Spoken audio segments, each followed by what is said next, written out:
Hello friends, welcome to पढ़ाई आपा। आज हम लोग पढ़ेंगे chapter number 7, respiration in organism. हमारी बॉडी में जितना भी वर्क हो रहा होता है, बॉडी के अंदर जितने भी मेटाबॉलिक रिएक्शंस हो रहे होते हैं, या हम लोग कुछ भी काम करने के लिए जो एनर्जी रिक्वायर्ड होती है, वो एनर्जी कहाँ से आती है? वो एनर्जी को निकालने के प्रोसेस को हम लोग बोलते हैं रेस्पिरेशन। तो what is respiration? Respiration is a process of releasing energy from the food. और ये रेस्पिरेशन क्यों इम्पॉर्टेंट है? क्योंकि ये जो रेस्पिरेशन के बाद एनर्जी निकलती है वो हम लोगों को वर्क करने में हेल्प करती है। ओके, तो रेस्पिरेशन जो है एक छोटे लेवल ऑफ ऑर्गेनिज्म जैसे कि फंगी, बैक्टीरिया से लेके एक हायर लेवल ऑफ ऑर्गेनिज्म जैसे ह्यूमन बींग्स में सब में होता है। ओके, तो रेस्पिरेशन के टाइम क्या होता है ना कि एनर्जी रिलीज़ हो जाती है, ऑक्सीजन आता है और फिर हमारी बॉडी में जो स्टोर्ड फूड होता है उससे एनर्जी रिलीज़ होती है, लेकिन उसमें वेस्ट प्रोडक्ट निकलता है कुछ, जैसे water and carbon dioxide as a waste product निकलता है रेस्पिरेशन प्रोसेस में।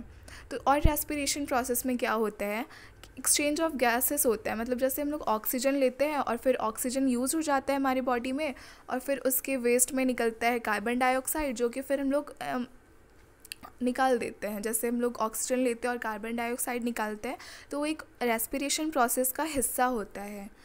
प्लांट्स में जो है वो रेस्पिरेशन और फोटोसिंथेसिस की प्रोसेस, फोटोसिंथेसिस मतलब प्रकाश संश्लेषण की प्रक्रिया वो दिन में दोनों एक साथ होता है। मतलब रेस्पिरेशन और फोटोसिंथेसिस दोनों दिन में होता है साथ में। लेकिन क्या होता है कि रात में फोटोसिंथेसिस में लाइट रिक्वायर्ड होती है, लाइट बहुत ज़रूरत है, लेकिन रात में तो क्या होता है कि सनलाइट नहीं होता, तो इसीलिए रात में फोटोसिंथेसिस नहीं हो पाता है। तो उस टाइम बस क्या होता है कि रेस्पिरेशन होता है। तो फोटोसिंथेसिस में क्या होता है कि फोटोसिंथेसिस के वेस्ट प्रोडक्ट में ऑक्सीजन निकलता है और रेस्पिरेशन के वेस्ट प्रोडक्ट में कार्बन डाइऑक्साइड निकलता है, तो दोनों एक दूसरे को बैलेंस कर देते हैं उस टाइम, दिन के टाइम पे।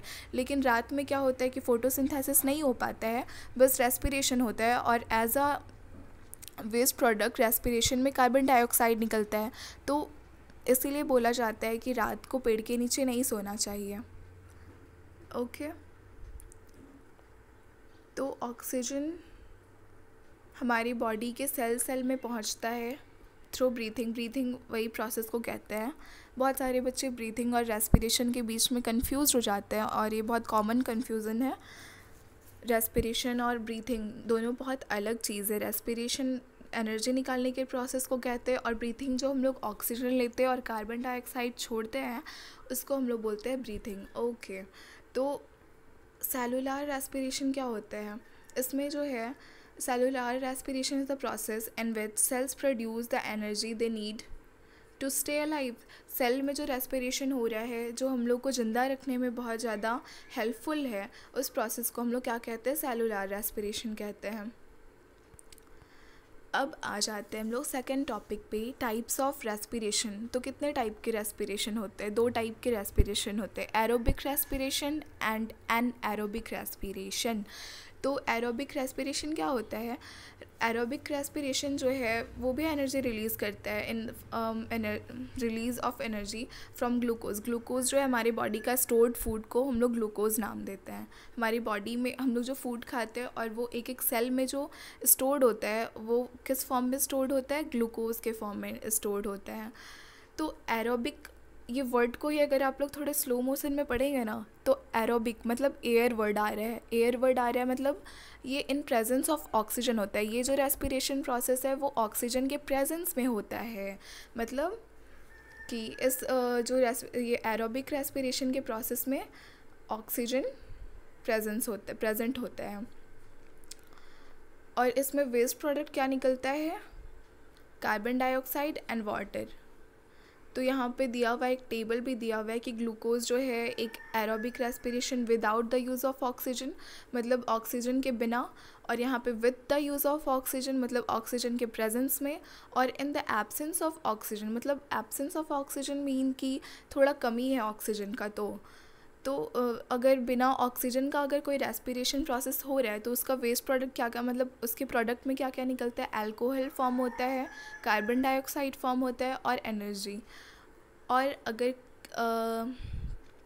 एरोबिक रेस्पिरेशन के मतलब प्रोडक्ट में क्या निकलते हैं, carbon dioxide, water and energy. तो एरोबिक रेस्पिरेशन में क्या होता है कि ऑक्सीजन प्रेजेंट होता है इस प्रोसेस में, और एनएरोबिक रेस्पिरेशन में या तो एब्सेंस ऑफ ऑक्सीजन या विदाउट ऑक्सीजन ये प्रोसेस होते हैं। और in the absence of oxygen मतलब ऑक्सीजन की थोड़ी कमी है, जैसे हम लोग दौड़ते हैं तो दौड़ते वक्त उतना ज़्यादा जितना हम लोग को रिक्वायर्ड होता है ऑक्सीजन उतना हम लोग नहीं ले पाते हैं। तो इसीलिए जब हम लोग फिर बहुत ज़्यादा थक जाते हैं और फिर हम लोग को मसल क्रैम्प आ जाता है, मतलब मसल्स में दर्द हो जाता है। तो वो क्यों होता है, क्योंकि उस टाइम ऑक्सीजन की कमी हो जाती है, और ऑक्सीजन की कमी हो जाती है तो उस टाइम ठीक से हम लोग का बॉडी जो है, हम लोग का सेल ठीक से रेस्पायर नहीं कर पाता है, रेस्पिरेशन प्रोसेस ठीक से हो नहीं पाता है। तो इसीलिए उसके प्रोडक्ट में क्या निकलता है, एनर्जी और लैक्टिक एसिड। और यही लैक्टिक एसिड फिर हम लोग के मसल्स में जम जाते हैं और फिर उसके वजह से हम लोग को मसल क्रैम्प हो जाता है।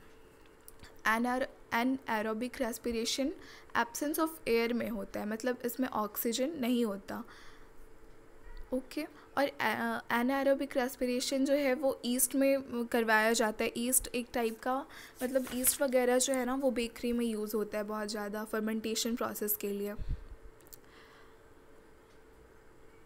तो यहाँ पे एक ये भी है, why do we get muscle cramps after heavy physical exercise. हम लोग को बहुत हैवी फिज़िकल एक्सरसाइज मतलब थोड़ा ज़्यादा दौड़ लेने के बाद या बहुत ज़्यादा चल लेने के बाद मसल क्रैम्प क्यों आ जाता है, दर्द क्यों हो जाता है मसल्स में।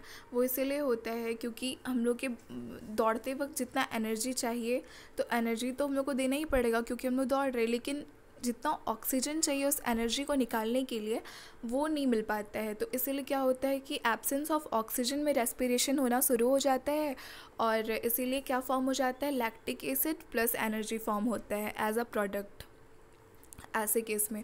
और वही लैक्टिक एसिड जो है वो हमारे मसल्स में जम जाते हैं और इसी के वजह से हम लोग को मसल क्रैम्प हो जाता है। So thank you friends, please like share and subscribe.